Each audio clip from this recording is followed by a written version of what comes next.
Hi, I'm Gemma McCall and I'm CEO and co-founder of Culture Shift. We're a tech for good organisation who use technology to create positive change for people all over the world and the team behind the award-winning report and support system. Today I'm talking to Kelsey Paske, our Head of Success at Culture Shift. Before she joined the team, Kelsey was a client and implemented report and support at UCL alongside a robust prevention strategy and has previously held roles with Advance HE and La Trobe University in Australia. Today's discussion will be focused on Kelsey's work in prevention, but also about her experiences of sexual violence and how this has informed her practice. We understand that this may be challenging to listen to, and we encourage anyone who is affected by this discussion to seek the appropriate support. Before we start, I just have some quick housekeeping notes. If you have any questions during the session, please use the question panel at the bottom of your screen. Alternatively, you can email your questions to events@culture-shift.co.uk and we'll do our best to answer them at the end of the session. If we don't have time to answer at the end, then we'll put together a response to the questions and circulate it. Please note our Code of Conduct rules, a copy of which was sent with the joining instructions for today. We do have a chat moderator who will be ensuring all participants are abiding by the Code of Conduct for our Culture Shift webinar. Your passion for prevention is clear. How did you come to work in this space? I stumbled into it, really. At quite a young age, I made the decision that I really wanted to study law. So a lot of my focus as a child, I was really fortunate enough to travel with my parents overseas. And so it was really centred around justice. So I had Monash Law School picked out, and I had a real focus on human rights and international development at that point. And it was through voluntary work that I really stumbled into kind of looking at gender equality, women's rights, vulnerable children. And through that, so through my law degree, but also my arts degree, I started to look at women in conflict zones, high rates of sexual violence, and the prevalence globally.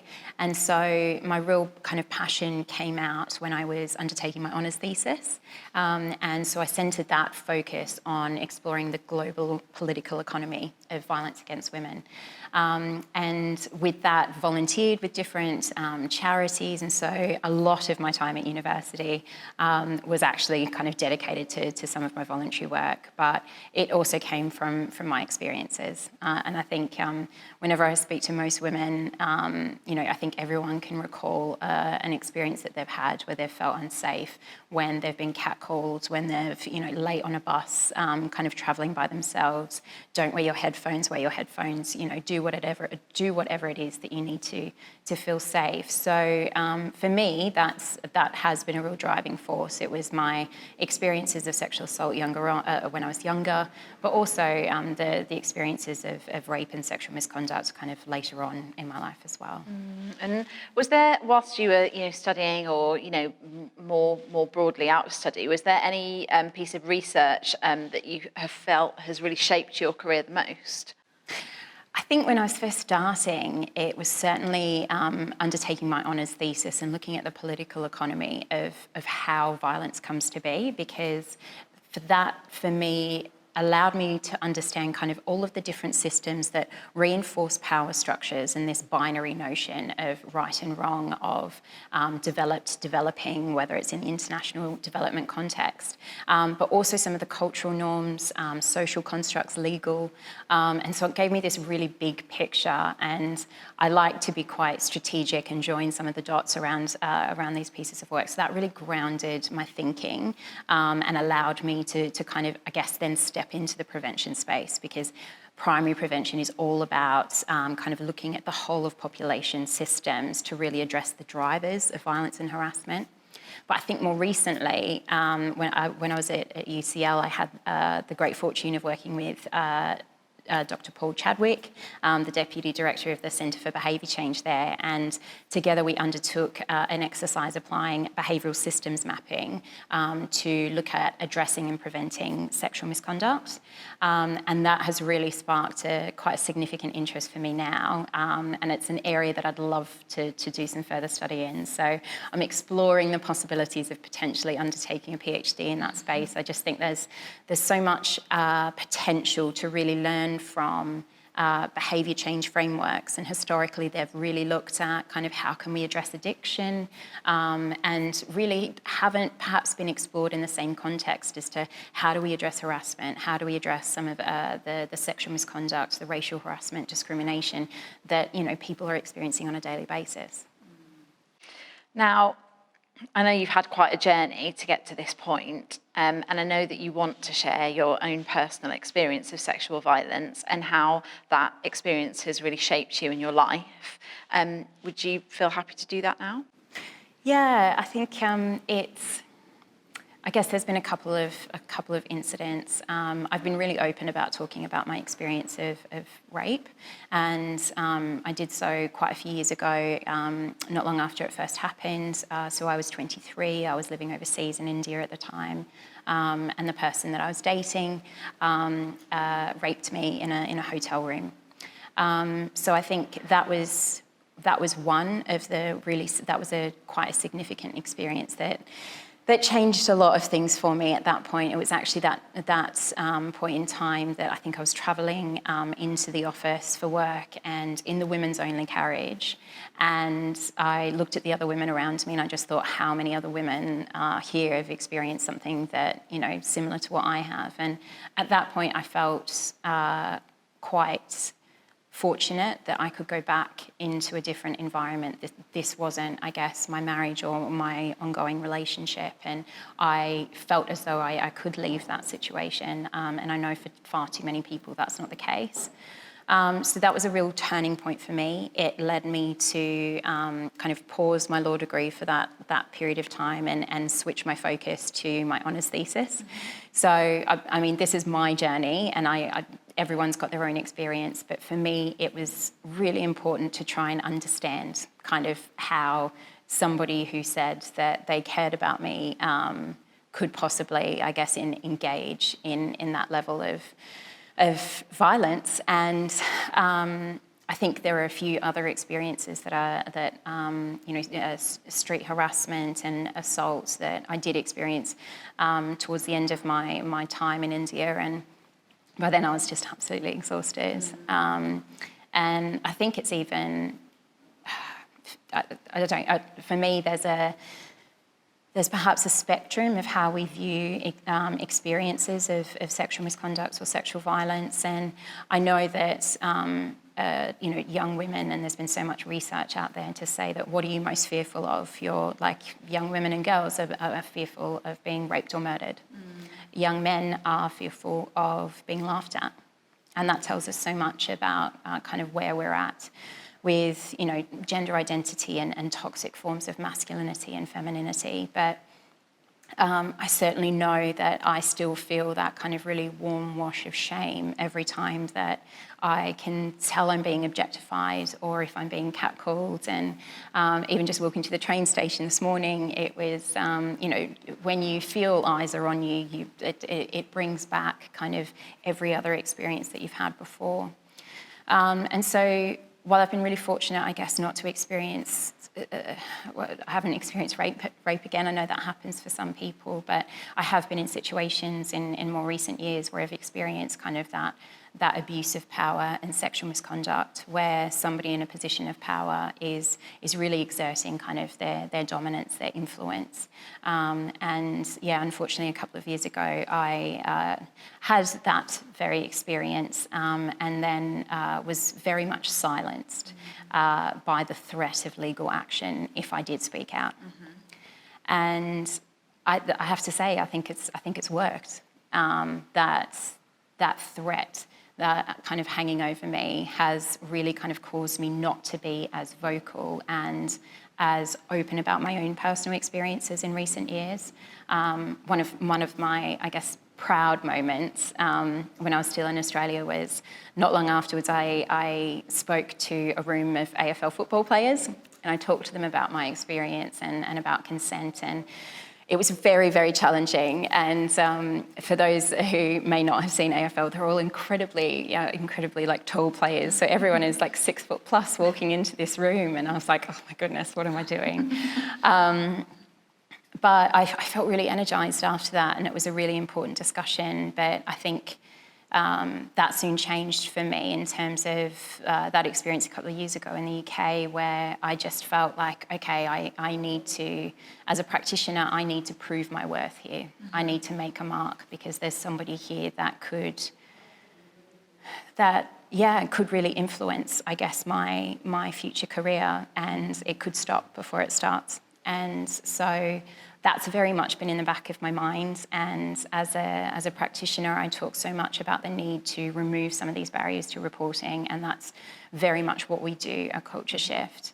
So it's very personal for me, and I think one of the biggest challenges that I've faced is you have a vested interest in this. Damn straight I do. We all should have a vested interest in this, but I think there's so many different tools designed to silence people, different questions, whether it's victim blaming, whether it's vested interest, and that happens in the context of people of colour talking about racism as well. It's just like, well, you have a vested interest in this.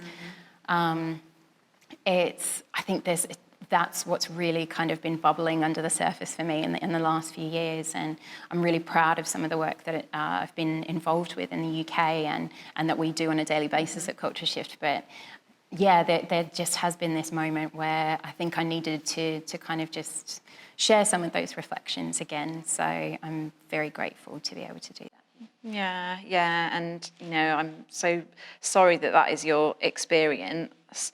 Like really am, but I'm like so inspired by you kind of channeling those experiences to change it for yourself and others. It's like an incredible thing. So thank you for sharing that with us. What are some of the biggest things that you've learned through that time? I mean, this whole journey. So through my experience, I've learned, I think about how damaging victim blaming is. Just the questions that I was asked afterwards, and kind of the sense of responsibility. And I think that it's still the burden of people that have been impacted by this to try and drive change and try and challenge behaviours, as well as deal with their own trauma. And I was really fortunate to receive some brilliant trauma therapy. And I did ask the question, because I was interested in working in this space, do you think I can?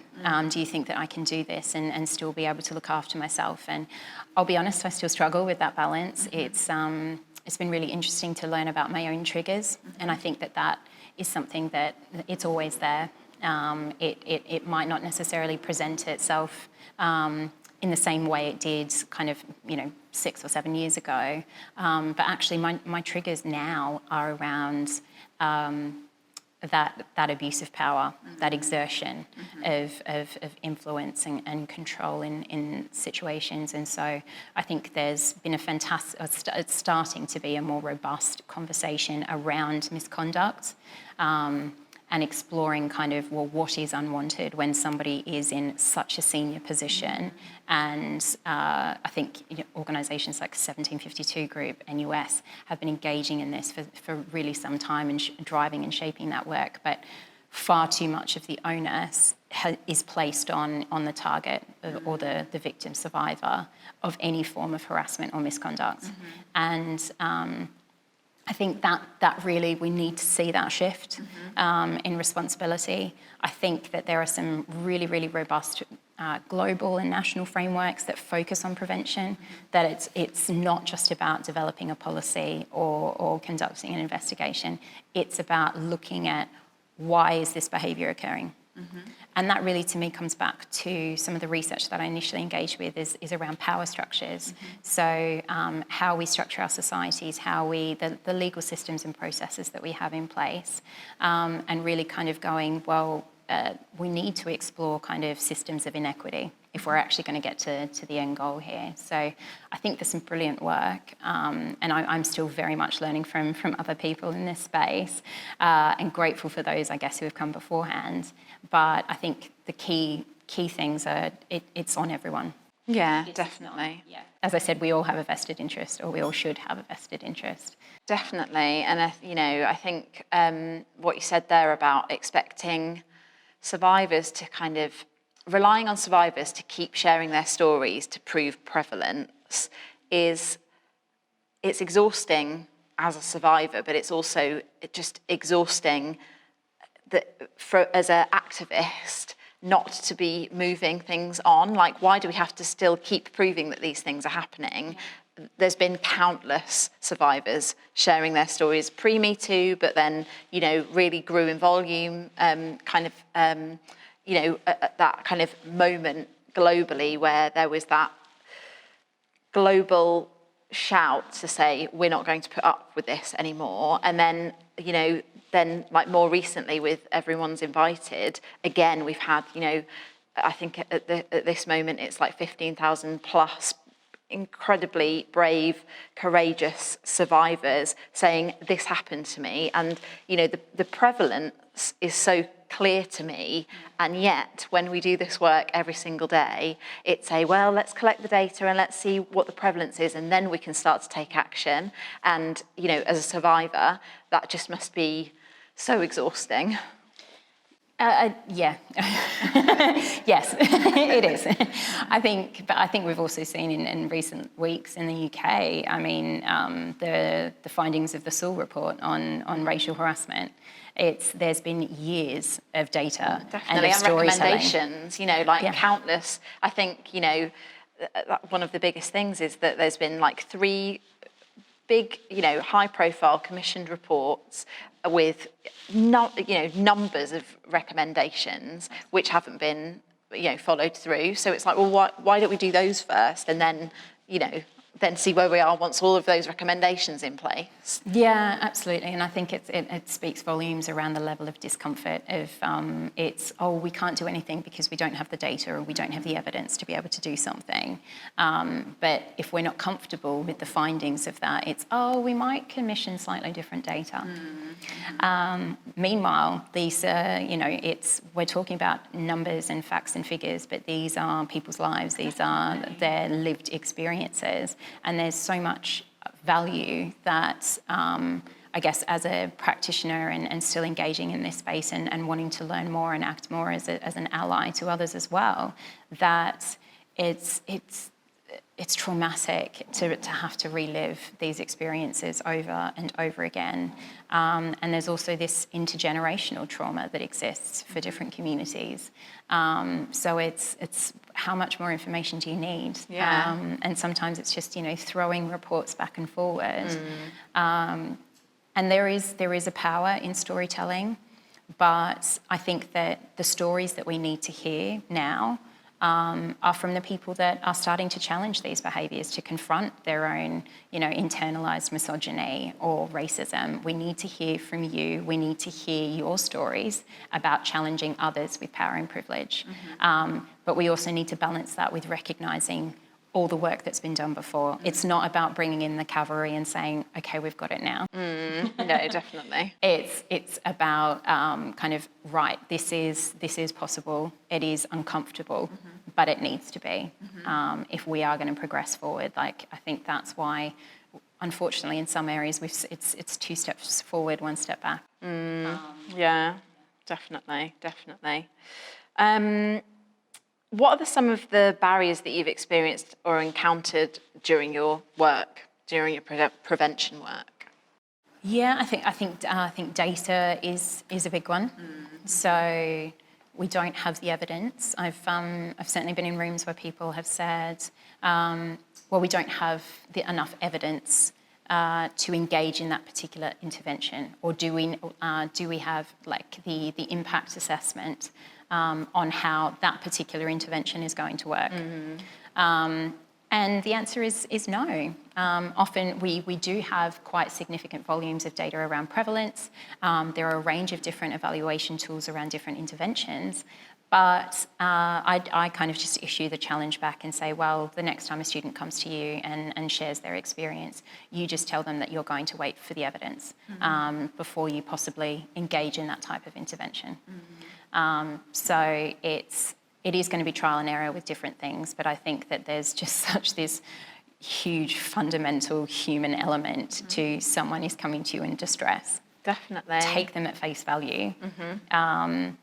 I think the other barriers are around kind of how risk has been developed and understood So the focus on malicious and vexatious reports, that's the first question. Yeah. And also, what if somebody's named in an anonymous report? Well, okay, good. You might be able to prevent further incidents if that is indeed correct. Also, if somebody does engage in a false and misleading or vexatious report, you can take them through a disciplinary process. There are ways of managing this, but to develop a risk framework and strategy purely on mitigating a really low risk, just it doesn't make sense. I know, and I think that's data that we kind of share, or that research that we share on a regular basis that is from Rape Crisis, that less than 2% of all rape claims are found to be false or vexatious. And yet, at Culture Shift, it is the number one question, I would say, that we're asked, isn't it? That what do I do about false or vexatious reports?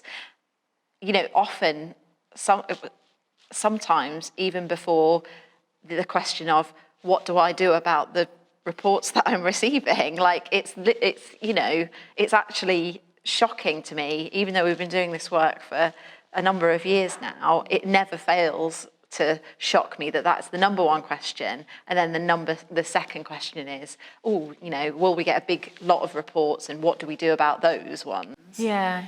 It says a lot about where people are at in terms of, to me, I mean, I could go on quite a long rant about, you know, global rape culture, and I guess these are some questions that, whether it's consciously or unconsciously, are really designed to shift the focus away from actually responding to those in struggle, in stress. And I think that like speaks to the data, the fact that people are always requesting prevalence data before they can kind of start taking action. Maybe that's because it's easier to deal with some numbers on a sheet rather than the person in front of you who's been raped.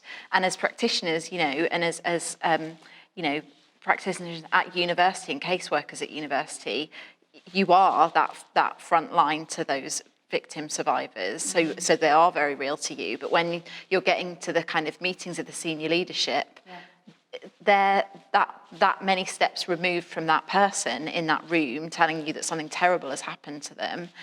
And it would comfort those people more to understand numbers on a page than have to acknowledge the young girl at university living away from her parents for the first time in her life has experienced this terrible sexual violence. Maybe that's why that is the thing that's demanded so much, because that's the thing that is easier to deal with. Oh, well, they're an adult, you know, that's another barrier there. They're an adult. Once you come to university, there's no such thing as any kind of risk factors or vulnerability. It's you're an adult, you have these experiences, they're yours to deal with. And that's obviously not the belief or kind of understanding of everyone, but that's certainly some of the resistance that I've certainly come across, working across a few different organisations now. I think we have to acknowledge the level of discomfort here. And it's, you know, there was a really proud moment, and one of the best days that I had working at UCL was when we had a workshop with Rape Crisis South London, and all of our senior management team participated in that. It's still one of those really powerful moments for me. And at that point, I did actually share with our senior management team later of my experiences. And they're incredibly supportive. But at that point, it was a proud moment for me as a practitioner, but also as a survivor, that I could just see the mindsets shift. And I think that is a necessary experience that leaders across universities, across schools, across all workplaces, they need to experience this. And it's not just about sexual violence, it's really understanding and unpacking that in relation to all forms of inequity. So I think, data certainly is a bit of a barrier. The way that data protection has also been wielded, I mean, it speaks volumes in terms of kind of that fear culture, the unknown, whereas actually it provides a robust framework, like often other legal frameworks do provide in this circumstance. But it is about balancing those legal obligations. And we held a webinar recently around our data protection guidance that goes into that in a lot more detail. I think it's just, and then coming back to privilege and power and the incredible discomfort and denial that exists around that, that there's always going to be somebody, oh, but I'm not as disadvantaged as this person. And I think that really kind of came to light recently in that with the Sewell report and recommendations around racism, but class as well. So it's what about the white working class? And that's not to say that people might not be disadvantaged, but we also need to centre, we can't kind of continue to ignore the level of racism that exists within British society, within global society. And so I think that sometimes there have been really loud voices in the room that can ask these questions and shift the focus away from why are we really here? And you know, our goal as Culture Shift is that people can feel safe in their working and learning environments, that it's an inclusive, that it's a really happy place to work, that people can thrive. And unfortunately, that doesn't exist for many. So I think there's a number of different barriers there. Yeah, definitely. What opportunities do you think we have as a society to tackle this behaviour and really like move to a place where violence is just not tolerated anymore? Yeah, I think scrap what we've got. No, I think we do.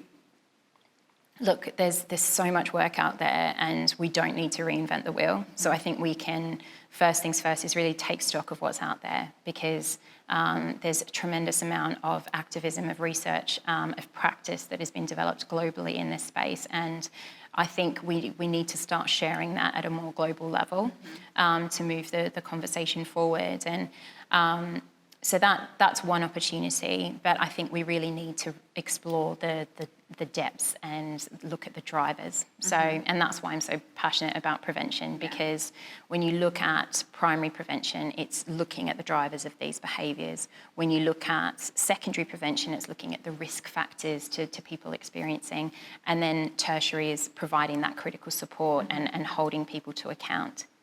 The focus has overwhelmingly been on tertiary, and that's still a necessary and crucial part, but we're not getting to the part that's really going to actually stop and hopefully at least significantly reduce the levels of violence, harassment, discrimination that people experience at the moment. So for me, that's where our education system comes into it. It's around teaching young children about consent and bodily integrity.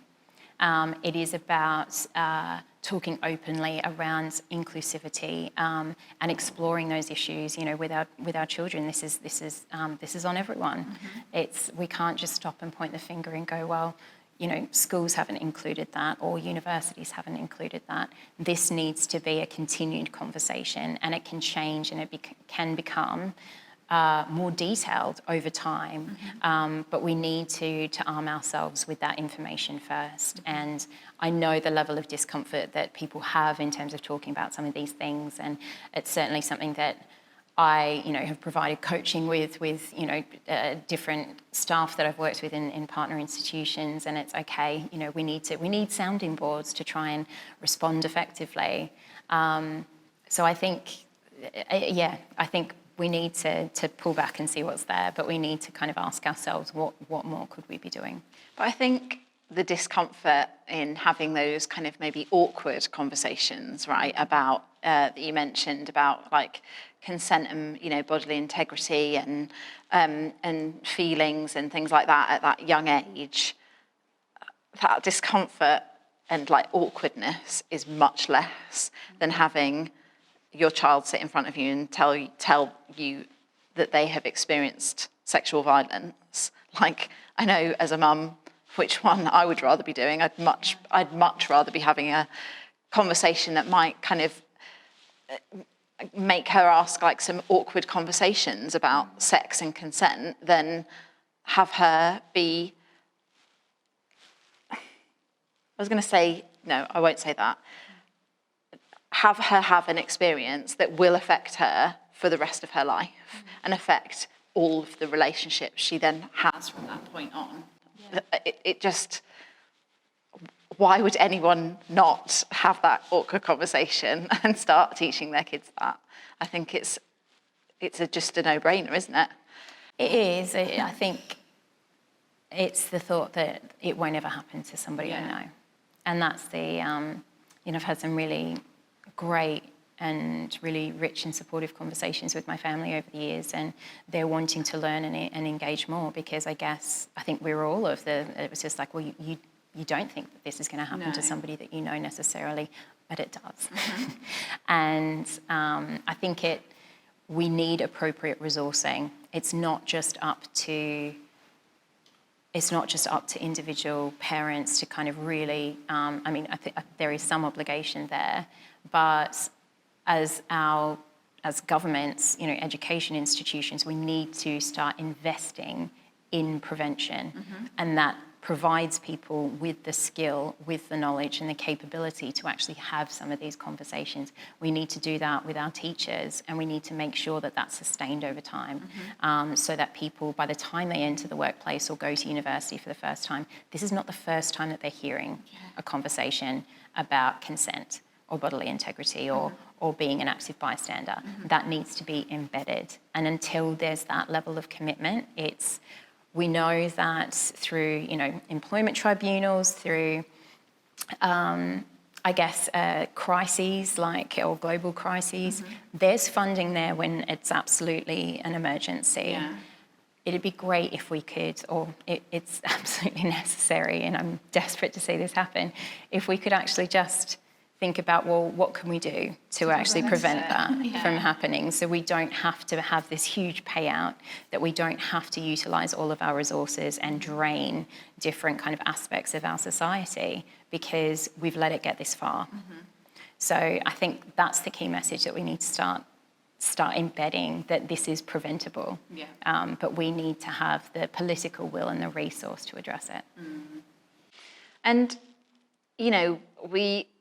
whenever this issue is in the press in a high profile way, so, over recent weeks, as I've said before, Everyone's Invited has kind of never been far from the headlines. And every time you see a movement like that where victim survivors use their voice to highlight the problem, we then see the counter resistance, if you like, with campaigns then being shared like hashtag All Lives Matter and hashtag Not All Men. What are your thoughts on this and this sort of phenomenon, if you like, which comes about, because of social media and the age that we're living in? And what do you think that we can all do to come to a collective understanding on the way forward?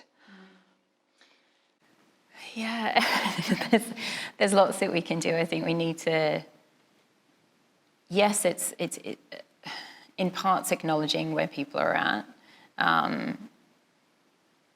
I found it really difficult. I live around Brixton area. I'm blonde. I was approached by a few friends to say, are you, don't go out at night. We had the police knock on our door saying, if you're female, don't really stay out late at night. And it's just, oh gosh, that message is just horrific. For so many different reasons, that it's just like, okay, well, one, you shouldn't perhaps have the conversation, don't rape and murder women. That would be ideal place to start. In terms of the Not All Men, the All Lives Matter, that really speaks volumes about how privilege, power and entitlement have really been embedded within people's thinking. It's, you're in a particular position and it's, do not challenge me. Do not call out my behaviour. And I think that's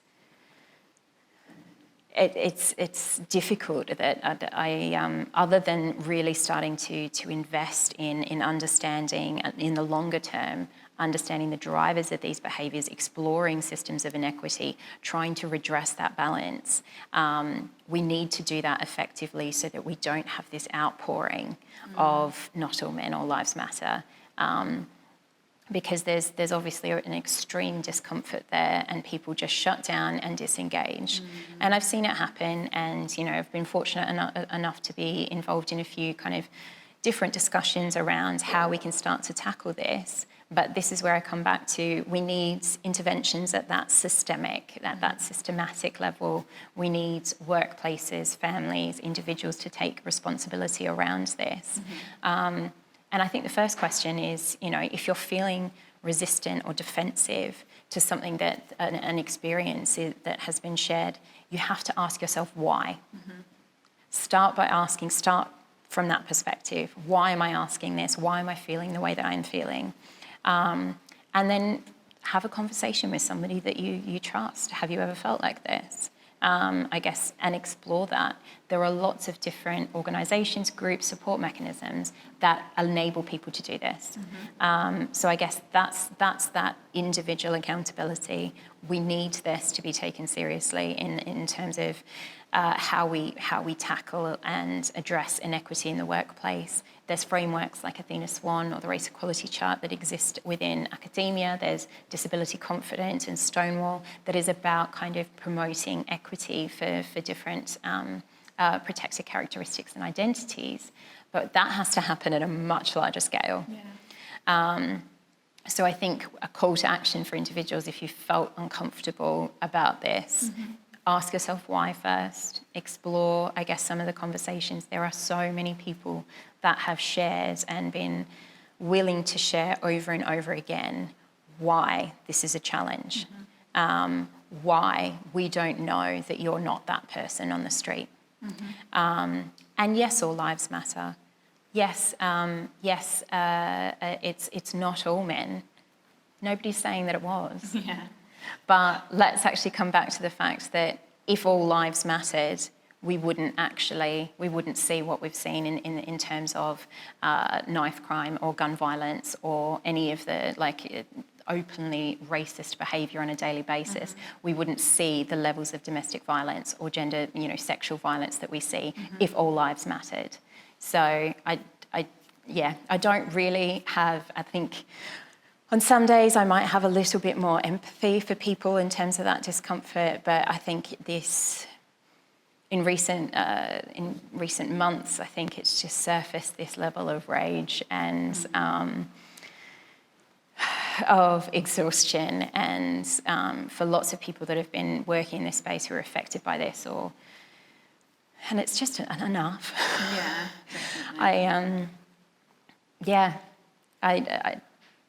I don't know what else to say to that level of resistance. That I don't have time for it anymore. Yeah, exactly.